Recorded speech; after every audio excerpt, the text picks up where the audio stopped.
राधे राधे। लड्डू गोपी में आप सभी का स्वागत है। आज मैं आपको कामदा एकादशी की कथा सुनाने वाली हूँ। हिंदू नववर्ष का प्रथम एकादशी है और बहुत विशेष और महत्व है इस एकादशी का। पापों को नष्ट करने वाला एकादशी है ये एकादशी।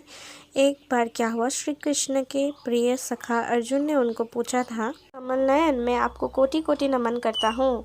मैं आपसे प्रार्थना करती हूँ कि आप कृपा कर चैत्र माह के शुक्ल पक्ष की एकादशी कथा का भी वर्णन सुनाइए। इस एकादशी का नाम क्या है, इस व्रत को पहले किसने किया और इसके करने से किस फल की प्राप्ति होती है। तब श्री कृष्ण ने अर्जुन से कहा था, हे अर्जुन, एक बार यही प्रश्न राजा दिलीप ने गुरु वशिष्ठ से किया था। वो वृत्तांत मैं तुम्हें सुनाता हूँ। राजा दिलीप ने गुरु वशिष्ठ से पूछा था, हे गुरुदेव, चैत्र माह की शुक्ल पक्ष की एकादशी का क्या नाम है, उसमें किस देवता का पूजन किया जाता है तथा उसका क्या विधान है, यो आप कृपा पूर्वक बताइए। वशिष्ठ ने कहा था, हे राजन, चैत्र माह के शुक्ल पक्ष की एकादशी का नाम कामदा एकादशी है। यो समस्त पापों को नष्ट करने वाली है। जैसे अग्नि काष्ठ को जलाकर राख कर देती है, वैसे ही कामदा एकादशी के पुण्य के प्रभाव से समस्त पाप नष्ट हो जाते हैं और तेजस्वी पुत्र की भी प्राप्ति होती है। के व्रत से मनुष्यों को स्वर्ग की भी प्राप्ति होती है। काल में पुंडरीक नामक एक राजा रहता था और जिनके राज्य में ललित और ललिता नामक वास करते थे, जो गायन विद्या में पारंगत थे, जो गाना गाते थे बहुत सुंदर। इतना प्रेम था कि वे अलग हो जाने की कल्पना मात्र से ही व्यथित हो उठते थे। एक बार राजा पुंडरीक गंधर्वों सहित सभा में विराजमान थे। वहाँ गंधर्वों के साथ ललित भी गायन कर रहा था। उस समय उसकी प्रियतमा ललिता वहाँ पे उपस्थित नहीं था। करते करते अचानक उनको उनकी पत्नी की ख्याल आ गया था, जिनके कारण वो अशुद्ध गायन करने लगा।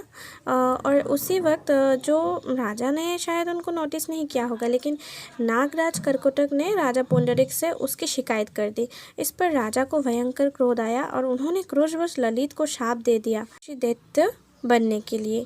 और उसी समय ललित गंधर्व उस राजा पुंडरीक के शाप से एक भयंकर दैत्य में बदल गया था और उसका मुख विकराल हो गया था। उसके नेत्र सूर्य और चंद्र के समान प्रदीप्त होने लगे। मुंह से आग की भयंकर ज्वालाएं निकलने लगी।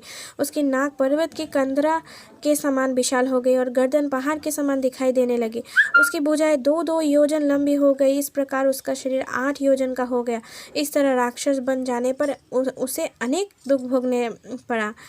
अपनी प्रियतम ललित का ऐसा हाल देख के ललिता, उनकी पत्नी ललिता को अथाह दुख से व्यथित हो उठी और वो अपने पति के उद्धार के लिए विचार करने लगी कि मैं कहाँ जाऊँ और क्या करूँ, कैसे इनको इस मुक्ति दिलाऊं। एक दिन क्या हुआ, ललिता जब विंध्याचल पर्वत में पहुंच गई थी और उस स्थान में ललिता श्रृंगी मुनि का आश्रम देखा। उन्होंने वहां शीघ्रता से उस आश्रम में गए और मुनि के सामने पहुंचकर दंडवत प्रणाम कर विनती भाव से प्रार्थना करने लगी।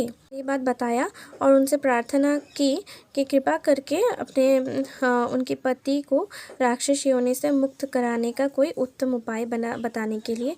तो समस्त वृत्तांत सुनकर मुनि श्रृंगी ने कहा, हे पुत्री, चैत्र माह की शुक्ल पक्ष की एकादशी का नाम कामदा एकादशी है। उसके व्रत करने से प्राणी के सभी मनोरथ शीघ्र पूर्ण हो जाती है।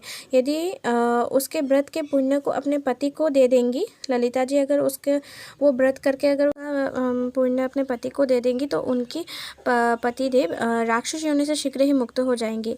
पुण्य अपने पति को दे देंगी तो उनकी पतिदेव राक्षस योनि से शीघ्र ही मुक्त हो जाएंगे, स्वरूप को प्राप्त करेंगे। वचन सुनकर ललिता ने चैत्र शुक्ल एकादशी आने पर उसका व्रत किया और द्वादशी को ब्राह्मण के सामने अपने व्रत का फल अपने पति को देते हुए भगवान से इस प्रकार प्रार्थना करने लगी, हे प्रभु, मैंने जो ये व्रत किया पतिदेव को प्राप्त हो और जिससे ये वो राक्षस योनि से मुक्त हो जाए। इनके बाद उनके पति राक्षस योनि से मुक्त होकर अपने पुराने स्वरूप में लौट आए। लगे, हे राजन, इस व्रत को विधि पूर्वक करने से समस्त पाप नाश हो जाते हैं तथा राक्षस आदि की योनि से भी छूट जाती है। संसार में इसके बराबर कोई और दूसरा व्रत नहीं है। इसका कथा पढ़ने या सुनने का फल प्राप्त होता है।